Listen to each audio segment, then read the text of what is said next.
Hi, welcome to the Amber Shows. Happy Thursday! Over the hump day. Today is over the hump day. I have a lot of good information for you today, a lot of good exciting news.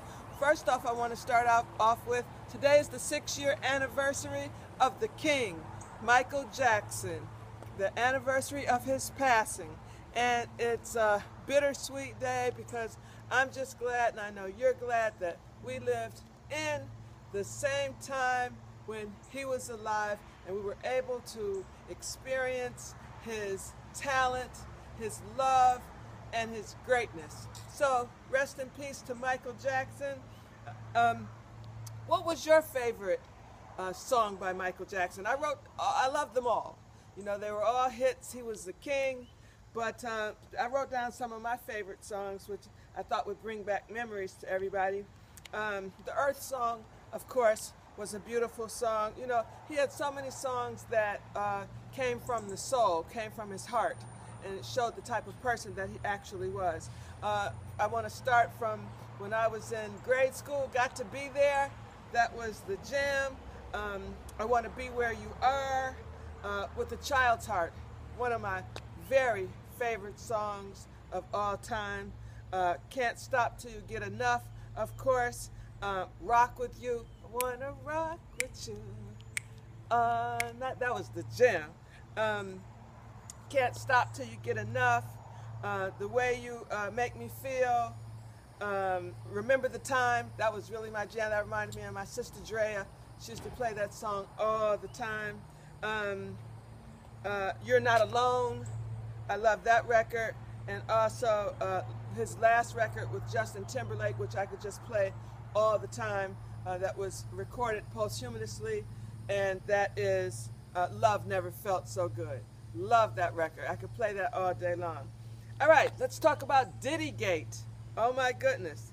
I call it Diddygate, but you know what happened to Diddy. Diddy picked up the Kettlebell and was going to go after the UCLA coach, and he was arrested for it. His son goes to UCLA. Justin was told that he can't come back to the camp until the end of the summer. The team does still want him, though.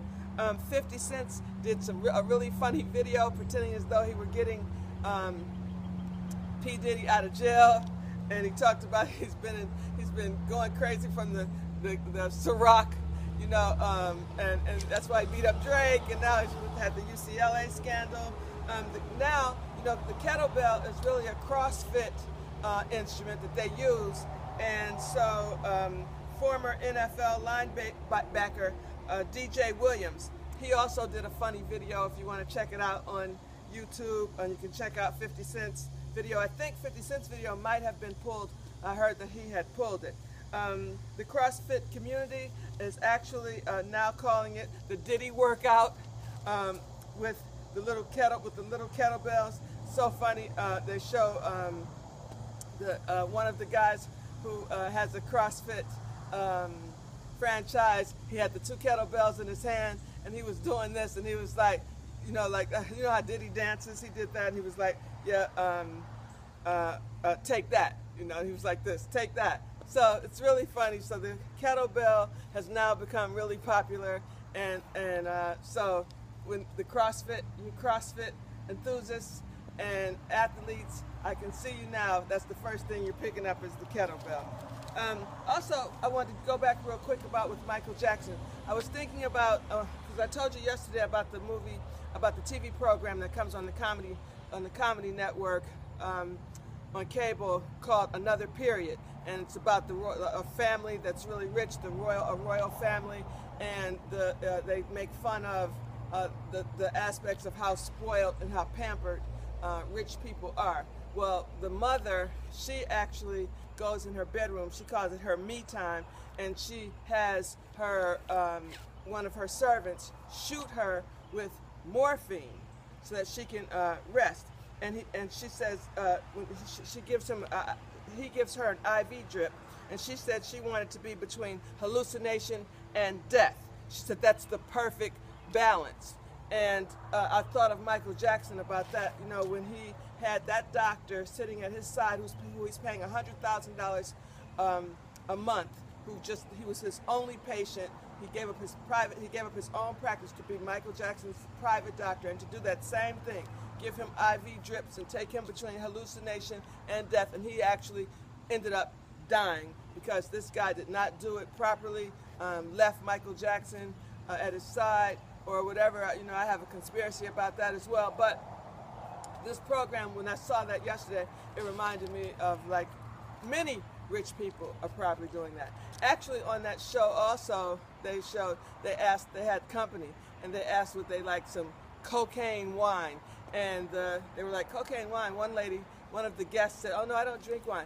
But so then they said, oh no, it's more cocaine in the bottle than it is wine. And then she said, oh, I'll take some. So, you know, all these people were getting high, all these royals, these rich people, they're behind their closed doors getting high, and then they come outside like they're these perfect people, and they're not. So everybody has their little secrets and their little skeletons in their closet, no matter who they are, even when their heads are stuck up in the air.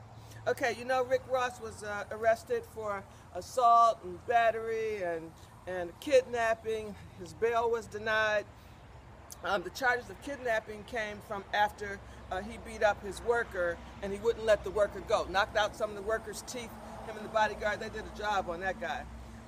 Also, you guys remember Scott Storch? He was filthy rich. He made lots of money off of producing songs with Christina Aguilera, Lady Gaga, lots of big artists. And anyway, he's completely broke now. He had $70 million in the beginning of 2000. Now he's down to $100. He says he is completely bankrupt, but he's also saying that he thinks that Rick Ross and Chris Brown and Tigger can pull him up out of this situation, that he has beginning to collaborate with them, and they're going to pull him out of bankruptcy. He says that he has not done cocaine in 2 years because he had made $70 million, and he said $36 million of that money he had used on drugs. His hit records too were that he had written were Crimea River and Fighter, where he made buku money. Why did anyone not fight at the church in South Carolina? Out of those 9 people, or even there were other people there that actually did survive. I don't know if this guy just like caught everybody off guard, just started shooting, but it was just a thought I had the other day. I was wondering why nobody got a chance to jump this one guy. But I guess if you have a clip in a gun and it's just shooting, you know, I guess you can't. But it's a shame because, you know, like with the plane in 911, when the people got up and, you know, and charged the terrorists on the plane. I was just thinking about that.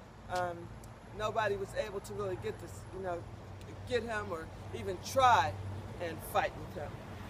I have really good news about my book, The Adventures of Flojo Pretty Cat. I have sent out the copies as of today to publishers, so fingers crossed that I can get me a children's book on the market, and even from there, get a cartoon or a movie, an animated movie. It would be great. It would be a great tribute to my cat, Flojo, who I wrote the book about, who's 16 years old, and everybody knows I love her.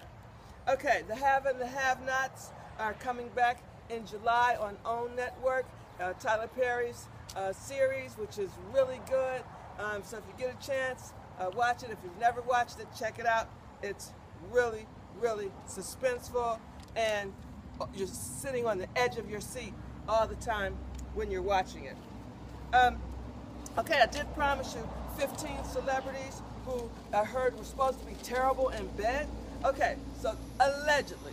All right, so being gorgeous, famous, and business savvy does not mean you're good in bed all the time. So is it Drake or Diddy? No, it ain't Diddy. They say Drake. Some young girl, his ex-girlfriend, her name is Sin Santana. She said that Drake is very unimpressive in bed. 50 Cent, an ex-exotic dancer who spent the night with the rapper, says that he's very shy. He spits corny lines and was not well endowed. She said that I think that she's probably a thirsty, scorned lover, though. Who knows? Tiger Woods heard that he's not good in bed, but not from a woman. Dr. John Gray was asked to analyze the golf star. He said that's why he believes that Tiger Woods jumps in and out of bed with hookers, because he was not good in bed, and there won't be too many people that would tell about it. Young Jeezy, ex-groupie, said that he's not well endowed and only does missionary positions. Shaquille O'Neal, I've heard about this from, personal friends of a friend of a friend, and I've heard it all the time. It's been on the news quite a while, that we all know that Shaq is supposed to have a very little thing, and also video vixen Karine Steffen, she put it in her book. She said that Shaq, when she had sex with him, that he apologized the whole time about his bad performance and about his little teeny Vienna sausage. Okay, Maria Sharapova, remember her, the tennis star? Well, sources said that she has moves on the court, but not in bed.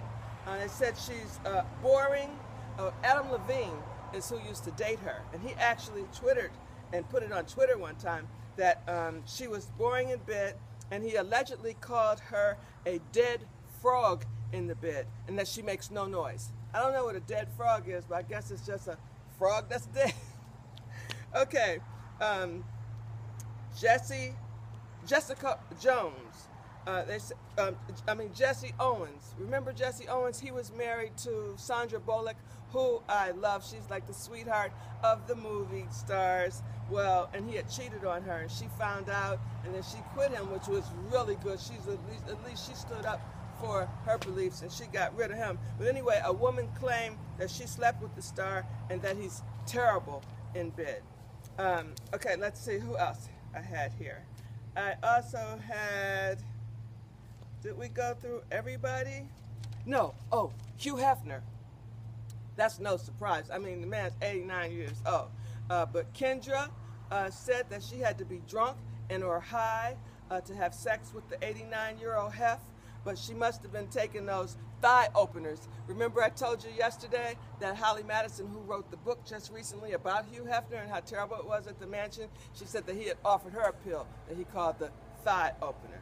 Okay, also Brody Jenner. They said his ex-girlfriend, Kristen Cavallari, she said that he was boring and he never did anything outside the box. Paris Hilton, I actually saw her video and she was boring. Speaking of boring in bed too, I saw Mimi from Love and Hip Hop's video. She was so boring, I was screaming, lift your butt up, do something, move. Something. She just laid there too. She was real boring. But anyway, back to Paris Hilton. They said her ex-boyfriend, Nick Carter, he said that she has too much pride, or she feels like she has too much pride in bed, and she had to be drunk or high to feel good about herself in the bedroom. Also, Nick Lachey, remember he was married to Jessica Simpson. I used to love their show, their reality show. Jessica Simpson said that she never felt anything when she was having sex with Nick Lachey. So either he has a little thing or she has a big hoo-ha. Colin Farrell, his ex, said that he's horrible in bed and admitted herself in U.S. Weekly magazine that he finds sober sex terrifying. Katy Perry, her ex-husband, Russell Brand, said that he had to think of someone else to boink her. And Billy Bob Thornton, who used to be married to Angelina Jolie, remember they carried their vials of blood around their neck and they were supposedly so in love and everything at that time. Well, he said that Angelina Jolie, that having sex with her was like fucking a couch. Now, I don't know what he knows about having sex with the couch. I'm not getting into that part, but that was his quote. I just want to know, how does he know what it's like to have sex with the couch? Okay, you guys, have a wonderful day. Thank you for coming to the Amber Shows. Rest in peace, Michael Jackson. We love you. And give me a thumbs up when you get a chance. Thanks. Have a wonderful Thursday.